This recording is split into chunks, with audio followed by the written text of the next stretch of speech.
Europe 1 Soir. 19h, 21h, Pierre de Villeneuve. Toujours avec Alexandre Malafaille de Sinopia, Raphaël Steinville du JDD. Les apports étrangers sont positifs, mais disait François Bayrou hier sur LCI, les rencontres des cultures sont positives, mais si vous assistez à un sentiment de submersion et que vous n'arrivez plus à reconnaître votre pays, le mode de vie et la culture, alors voilà le problème. 65% des Français estiment qu'en effet, ils ont ce sentiment de submersion. Alors que font les socialistes ? Eh bien, ils demandent des excuses à François Bayrou, des excuses pour ce qu'il a dit, parce que selon les socialistes, ce qu'il a dit, c'est l'extrême droite, et c'est exactement ce qu'a dit Arthur Delaporte, député PS du Calvados. Il était tout à l'heure ici même dans ce studio dans Europe 1 Soir. Quand on a posé la question au Premier ministre de savoir s'il maintenait ces termes-là, et qu'il l'a maintenu, eh bien c'est le Rassemblement national qui a applaudi. C'est pas anodin de parler de submersion migratoire. C'est d'une certaine manière valider la théorie du grand remplacement, l'idée que demain nous serons noyés par des hordes de migrants débarquant sur nos terres. Du coup, on va aller dire aux Français que c'est parce qu'il y a 0,5%, même moins 0,46% d'arrivants en France chaque année qu'on va demain finir tous noyés. Mais c'est une folie. Voilà. Alors, au-delà de, de ce que dit Arthur Delaporte, il y a, du coup, ça dans la balance pour, à tout le moins, la CMP, ensuite la censure du gouvernement, Raphaël Steinville. Oui, c'est fou que tous les efforts que François Bayrou avait fait ces dernières semaines pour s'employer à ramener une fraction de cette gauche, et notamment les socialistes, vers une position plus raisonnable, plus consensuelle, afin de ne pas être censuré, les socialistes qu'on disait modérés. Les socialistes modérés, lâchant beaucoup de lest et finalement accédant à nombreuses de leurs revendications sur une expression qui, je comprends qu'elle puisse fâcher les socialistes, mais pour autant, elle est vraie, elle est juste. Il faut se souvenir des mots de Jean Daniel à François Mitterrand dans les années 80, qui, interrogeant le président, lui disait: Président, le pays est en train de changer, le clocher de votre affiche électorale, vous le verrez bientôt entouré de 2 minarets. C'était déjà le cas. Référence à l'affiche de Mitterrand en 81, exactement, où il y avait un village avec un clocher au milieu. Cette immigration, bien sûr qu'elle change le visage de la France. Bien sûr que pour nombre de Français, c'est vécu comme une agression, une angoisse. En tout cas, ça réveille des angoisses identitaires. Et cette question sémantique autour de cette expression de sentiment de subversion, peu importe. Dès lors que, je crois que c'était Patrick Buisson qui disait ça, que en politique, les impressions, les sentiments, pour les politiques, il faut les prendre comme des faits. Et donc, il faut apporter des réponses à ce sentiment d'insécurité, à ce sentiment de submersion. Si le politique ne réagit pas à ce sentiment, il a perdu la bataille de l'opinion. Mais alors, du coup, comme vous l'avez dit, Raphaël Steinville, les efforts, quand vous dites, de François Bayrou, ce sont aussi tout ce qu'il a lâché comme concession aux socialistes, alors que ça n'était pas prévu dès le départ. Et je le disais dans ma question à Alexandre Malafaille, c'est au-delà de ce que peut penser Arthur Delaporte, on est là pour essayer de faire un budget. Pour les Français, on est là pour essayer de concilier, comme le dit Raphaël, des efforts pour que tout le monde se dise peu ou prou, bon bah finalement d'accord, je lâche là-dessus, on s'entend là-dessus, et on fait fonctionner un pays. Et là on arrive en disant mais ça, c'est ce que dit l'extrême droite. Donc, dans quoi on est, Alexandre Malafaille ? On est dans l'analyse sémantique, on est dans une position revancharde, on est là en disant, mais finalement, on peut pas cautionner des propos qui n'appartiennent pas à l'arc républicain. Comment est-ce que vous voyez cette sortie ? On est avec une classe politique française qui, dans sa grande majorité, est vraiment 20 000 lieues sous les réalités. très profonds, ils nagent en eau très très profonde, ils se rendent plus compte de ce qui se passe. Et il y a un vrai sujet par rapport à beaucoup de ceux qu'on entend aujourd'hui, c'est en fait ils sont prisonniers, otages, parce qu'on parle de chantage, mais il y a des otages, et eux-mêmes sont otages de leurs idéologies. Ils sont otages de leur posture, de leur prise de position, qui souvent sont des impostures quand on tire un peu les traits un peu plus loin. Et c'est frappant, parce que là, en effet, François Bayrou a tenté de jouer au professeur, au monsieur intelligent, qui explique des choses en reprenant les mots des Français, en reprenant les mots de certains, pour mettre des phrases et puis essayer de rendre intelligible et de partager ce que beaucoup ressentent, et en essayant de donner du sens à ça. Est-ce qu'il le fait comme ça, porté par son intuition du moment? Est-ce qu'il le fait parce qu'il veut vraiment essayer de réconcilier, parce qu'il est convaincu qu'il faut réconcilier? Mais il a juste perdu de vue que la classe politique, elle, va se saisir du mot en ne pouvant pas, de gauche en tout cas, en ne pouvant pas laisser passer.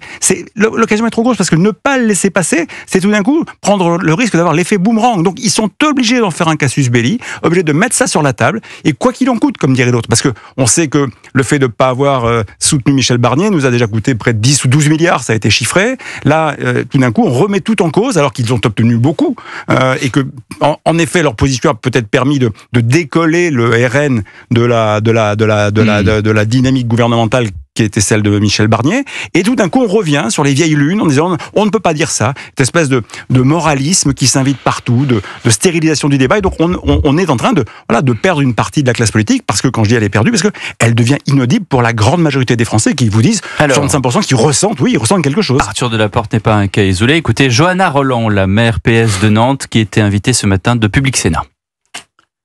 On va l'entendre dans un petit instant, la voilà. Si j'étais députée, à titre personnel, au moment où on se parle, je voterais la censure du budget. J'appelle les socialistes à fermement réfléchir à cette question.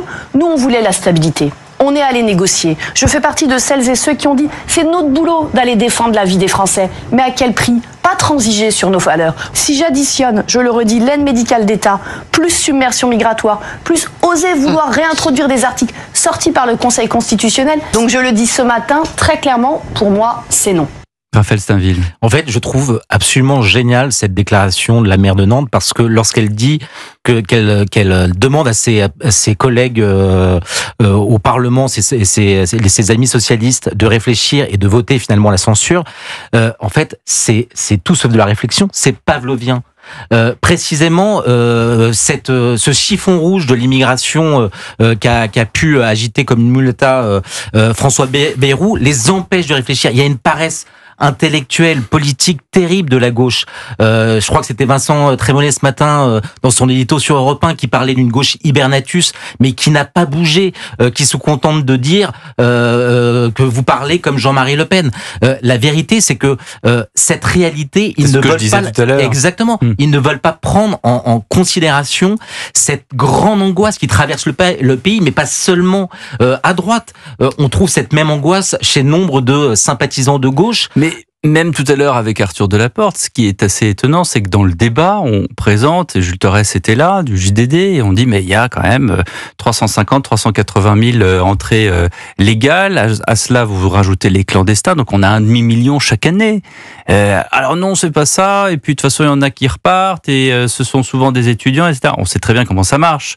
Et je parle sous votre contrôle, Raphaël Steinville, quand il y a les fameux étudiants qui viennent, en fait, il y a très peu, le pourcentage, vous le connaissez sans doute mieux que moi, mais le pourcentage des étudiants qui viennent, qui étudient et qui repartent dans leur pays, il est faible par rapport à ceux qui restent ensuite et qui viennent habiter en France. Oui, ce sont autant de filières d'immigration, d'installation. C'est-à-dire que ces immigrés et notamment ces étudiants qui viennent en France, pour la plupart, ils restent et ils ne se contentent pas de rester seuls. Ils viennent d'abord avec leur culture, oui, et puis ils viennent après avec leur famille. Et tout ça, c'est nié. Tout ça, c'est nié par les députés de la République. Il y a 3 chiffres quand même qui sont intéressants que je vous donne, c'est-à-dire que en 1978, une naissance sur 20 était extra-européenne.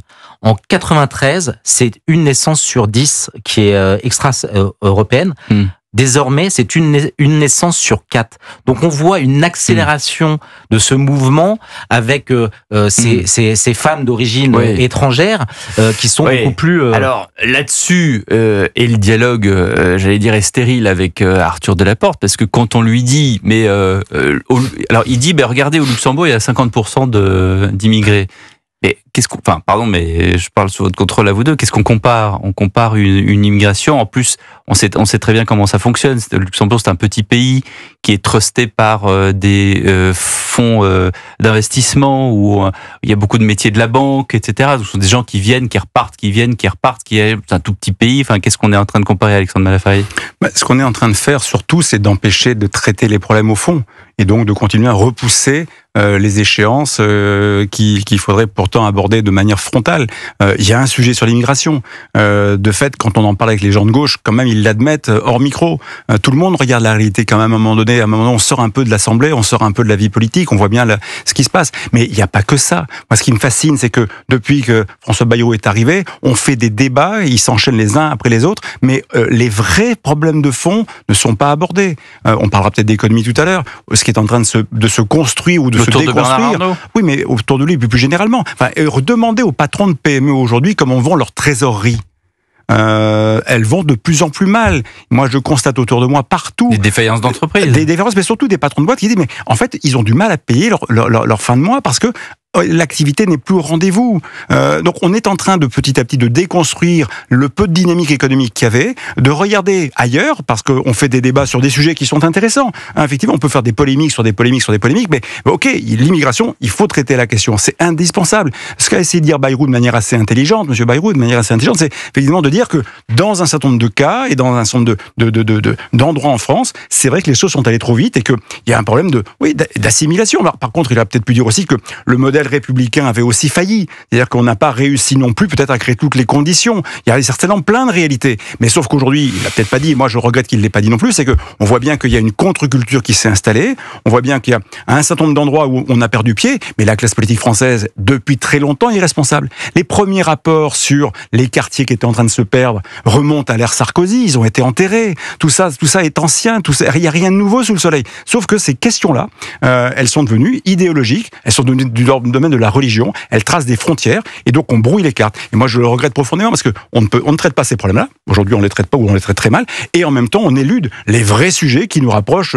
Les vrais sujets, il y a plein de vrais sujets. Il y a le sujet des entreprises, mais sujet. Mais c'est la compétitivité, c'est le risque de la défaillance française. À un moment donné, à force de pas assumer nos obligations, à force de s'endetter, on va franchir des seuils, ça va être extrêmement douloureux. On va continuer à investir combien pour le social et pas. Donc on met en avant des dogmes, des idéologies, avant de concrètement de on vit à crédit pour financer non pas l'innovation et l'avenir, mais pour financer le social et le passé.